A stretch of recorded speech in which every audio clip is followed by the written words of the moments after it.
Hello friends, welcome back to my channel. मैं हूं आपकी फ्रेंड वर्षा। फ्रेंड्स, आज की इस वीडियो में हम बात करेंगे एमकॉम एंट्रेंस एग्जाम के लिए इकोनॉमिक्स की प्रैक्टिस सेट की। स्टार्ट करते हैं वीडियो पसंद आए तो वीडियो को लाइक कीजिए, फ्रेंड्स या शेयर कीजिए। किसी भी तरह की कोई भी क्वेरी हो तो जरूर बताइएगा। तो स्टार्ट करते हैं आज का question. The term late industrialization refers to, यानी कि जो लेट इंडस्ट्रियलाइजेशन का जो टर्म है वो हमें क्या बताता है। ऑप्शंस हैं the need to delay industrialization because of its threats to the environment, यानी कि पर्यावरण के लिए खतरे के कारण औद्योगिकरण में कोई देरी की आवश्यकता है, ये बताता है। या फिर ये बताता है the problem faced by many developing countries as they seek to catch up to the levels of development of richer economy, यानी कि बहुत सारी ऐसी डेवलप कंट्रीज हैं जो कि प्रॉब्लम फेस कर रही हैं जो भी रिचर कंट्रीज हैं उनके लेवल पर आने में। थर्ड ऑप्शन है the believe that it is too late for many countries to industrialize, यानी कि ये विश्वास किया जाता है, ये सोचा जाता है कि बहुत सारी कंट्रीज इंडस्ट्रियलाइजेशन के लिए लेट हो गई हैं।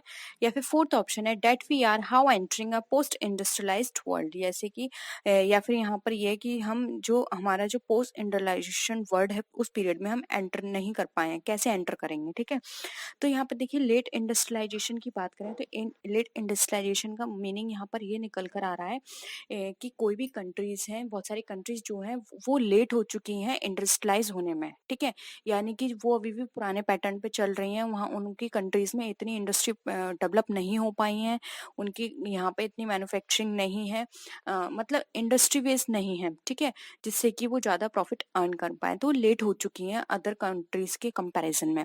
इसलिए ऑप्शन सी यहाँ पे हमारा राइट आंसर हो जाएगा। नेक्स्ट है which of the following economist is regarded as having the development the theory of comparative advantage, यानी कि कंपैरेटिव एडवांटेज थ्योरी ये किस इकोनॉमिस्ट ने दी थी।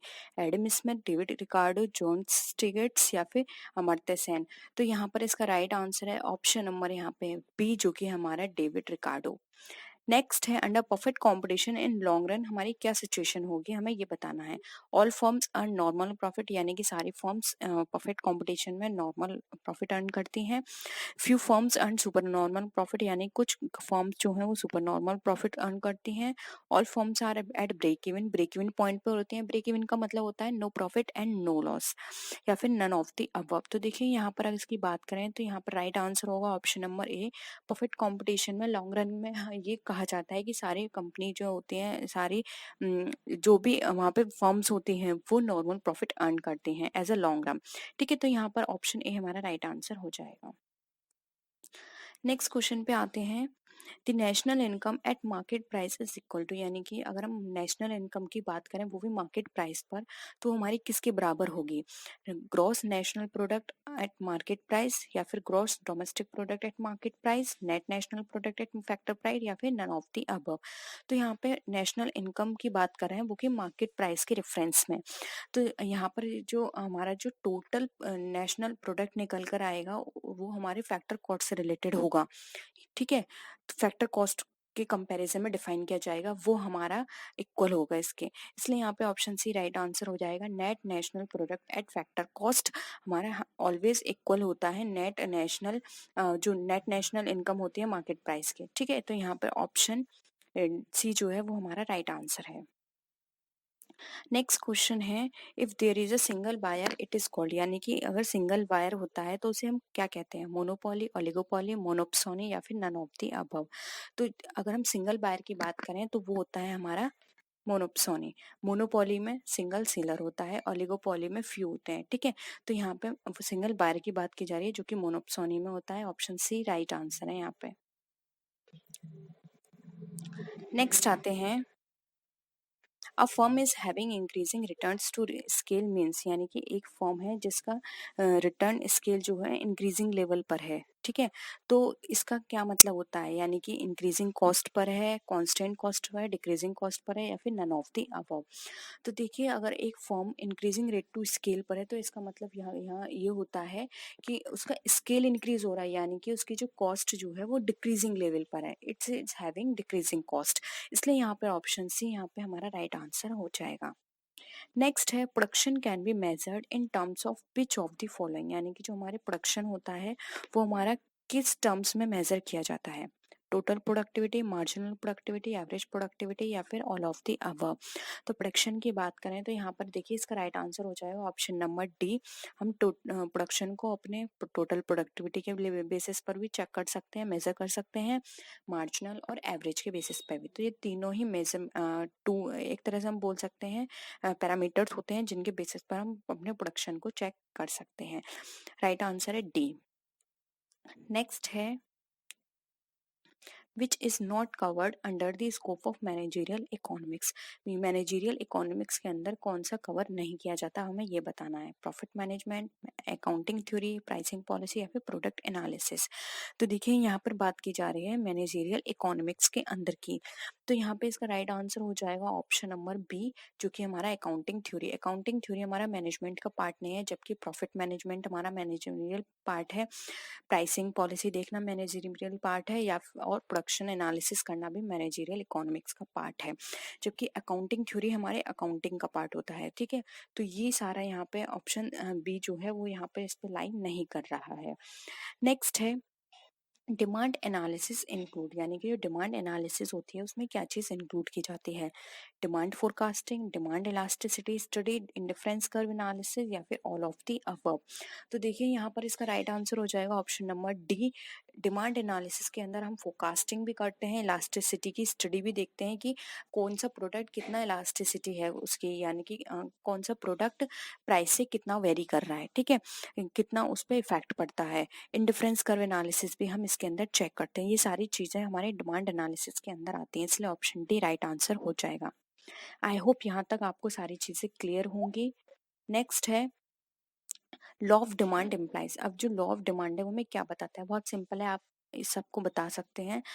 qualitative relationship between demand and supply, quantitative relationship between price and demand, quantitative relationship between price and demand या फिर quantitative relationship demand between demand and supply. तो देखिए यहाँ पर लॉ ऑफ डिमांड की बात की जा रही है, याद रखना है यहाँ पे फ्रेंड्स आप। तो देखिए लॉ ऑफ डिमांड की बात करें तो एक क्वालिटेटिव रिलेशनशिप होता है हमारा बिटवीन प्राइस एंड डिमांड के बीच में। ठीक है, तो यहाँ पे ऑप्शन बी जो है वो हमारा राइट आंसर हो जाएगा, लॉ ऑफ डिमांड। और अगर इसके बाद ये तो हमारा हो गया लॉ ऑफ डिमांड। अगर हम इलास्टिसिटी ऑफ डिमांड की बात करते तो यहाँ पर आ जाता हमारा क्वांटिटेटिव। ठीक है, यहाँ पे ऑप्शन बी राइट आंसर हो जाएगा। नेक्स्ट है which one of these is an exception of law of demand. अब इसमें से कौन सा एक्सेप्शन है लॉ ऑफ डिमांड का। Demonstration effect of goods, given goods, future scarcity of goods या फिर ऑल ऑफ द अबव। तो देखिए यहाँ पर अगर हम बात करें तो अगर हमने एक्सेप्शन पढ़े हैं आप लोगों ने लॉ ऑफ डिमांड के, तो देखिए डिमॉन्स्ट्रेशन भी बात करता है लॉ ऑफ डिमांड के एक्सेप्शन, गिवन गुड्स भी बात करता है, and future scarcity of goods भी इसके अंतर्गत आता है। ठीक है, इन सब का आपको पता होगा कि डेमोन्स्ट्रेशन गुड्स इफेक्ट में क्या चीज़ें हैं, गिवन गुड्स में क्या है, and future scarcity of goods में क्या है। तो ये एक्सेप्शंस होते हैं जो कि लॉ ऑफ डिमांड जो होता है उस पर इसका कोई भी इफेक्ट नहीं पड़ता है, इसलिए ऑप्शन डी यहाँ पे हमारा राइट आंसर हो जाएगा। नेक्स्ट क्वेश्चन है elasticity of demand is based on which of the following factors. अब जो इलास्टिसिटी ऑफ डिमांड है वो हमारी कौन से फैक्टर्स पे बेस्ड होती है। Range of substituted available, joint demand, proportion of income spent on commodity या फिर ऑल ऑफ द अबव। तो देखिए यहाँ पर अगर हम बात करें इसके इफेक्ट की, तो देखिए और ये सारे ही फैक्टर्स जो हैं हमारे, ये सारे ही हमें इफेक्ट करते हैं डिमांड के, क्योंकि देखिए हमारे अगर हमारे सब्स्टिट्यूट अवेलेबल है, जो भी हम प्रोडक्ट कर रहे हैं अगर उसका प्राइस हाई हो गया है और उसका सब्स्टिट्यूट अवेलेबल है तो हम उसको नहीं खरीदेंगे। तो ये क्या हो गया, एक्सेप्शन हो गया। ये क्या है, वहां पर इलास्टिसिटी डिमांड पे इफेक्ट पड़ रहा है। सेम उसी तरह से अगर जॉइंट डिमांड है, अगर एक प्रोडक्ट की डिमांड इंक्रीज हो रही है तो उसके साथ जो उसका दूसरा प्रोडक्ट होगा जो उसके साथ जॉइंट में है, हम उसको भी कोई परचेस नहीं करेगा, ये भी इफेक्ट कर गया। थर्ड है प्रोपोर्शन ऑफ इनकम स्पेंड। अब ये डिपेंड करता है कि इनकम का कितना प्रोपोर्शन आपको स्पेंड करना है। हो सकता है कि कोई पर्सन ऐसा है जो कि अपनी इनकम का सिर्फ 30% खर्च करता है। ठीक है, अब उसकी इनकम इंक्रीज हो रही है तो उस इंक्रीज इनकम का 30% नहीं, वो पहले जितना खर्च करता था अभी भी वो उतना ही खर्च करता है। ठीक है, तो यहाँ पर क्या होगा, वो जितना खर्च करता है उस प्रोपोर्शन पर डिपेंड करता है। तो ये कुछ फैक्टर्स होते हैं जो कि इफेक्ट कर जाते हैं इलास्टिसिटी ऑफ डिमांड को, इसलिए ऑप्शन डी यहाँ पे राइट आंसर हो जाएगा। नेक्स्ट क्वेश्चन है which one of the following is not the function of a managerial economist. अब इसमें से कौन सा मैनेजरियल इकोनॉमिस्ट का फंक्शन नहीं है? Industrial market research, determining rate of interest in money market, capital budgeting या फिर इन्वेस्टमेंट एनालिसिस। तो देखिए यहाँ पर अगर हम बात करें तो ऑप्शन बी जो है determining rate of interest in money market, ये इसका पार्ट नहीं है। जबकि हमारा इंडस्ट्रियल मार्केट रिसर्च देखना, कैपिटल बजटिंग, इन्वेस्टमेंट एनालिसिस, ये सारे मैनेजमेंट के पार्ट आ जाता है। इसलिए ऑप्शन बी हमारा राइट आंसर हो जाएगा। Determining rate of interest in money market ये हमारा फाइनेंस का पार्ट हो जाएगा। ठीक है, तो यहाँ पे ऑप्शन बी राइट आंसर होगा। नेक्स्ट क्वेश्चन है which one is not a type of demand. अब इसमें से कौन सा हमारा जो डिमांड की टाइप्स नहीं है? Price demand, derive demand, supply demand या फिर जॉइंट डिमांड। तो देखिए यहाँ पर प्राइस डिमांड, डिराइव डिमांड और जॉइंट डिमांड ये तीनों पार्ट हैं, जबकि सप्लाई डिमांड हमारा टाइप ऑफ डिमांड में नहीं आता। तो ऑप्शन सी राइट आंसर हो जाएगा। नेक्स्ट है which is not the type of elasticity of demand. अब इलास्टिसिटी ऑफ डिमांड में कौन सा इसका टाइप नहीं है? Price elasticity, income elasticity, supply elasticity या फिर एडवर्टाइजिंग इलास्टिसिटी। तो आपने टाइप्स ऑफ इलास्टिसिटी पढ़ी होगी, कितने टाइप्स की हमारे इलास्टिसिटी ऑफ डिमांड है। तो देखिए उसमें से अगर हम बात करें तो हमने इसके अंदर प्राइस पढ़ी है, इनकम पढ़ी है और एडवर्टाइजिंग पढ़ी है। सप्लाई इलास्टिसिटी नहीं होती है, इसलिए ऑप्शन सी यहाँ पर भी राइट आंसर हो जाएगा। तो ये थे हमारे आज का प्रैक्टिस सेट। आई होप आपको वीडियो पसंद आया होगा। वीडियो पसंद आए तो वीडियो को लाइक कीजिए, फ्रेंड्स के शेयर कीजिए, और किसी भी तरह की कोई भी क्वेरी हो तो प्लीज़ ज़रूर बताइएगा।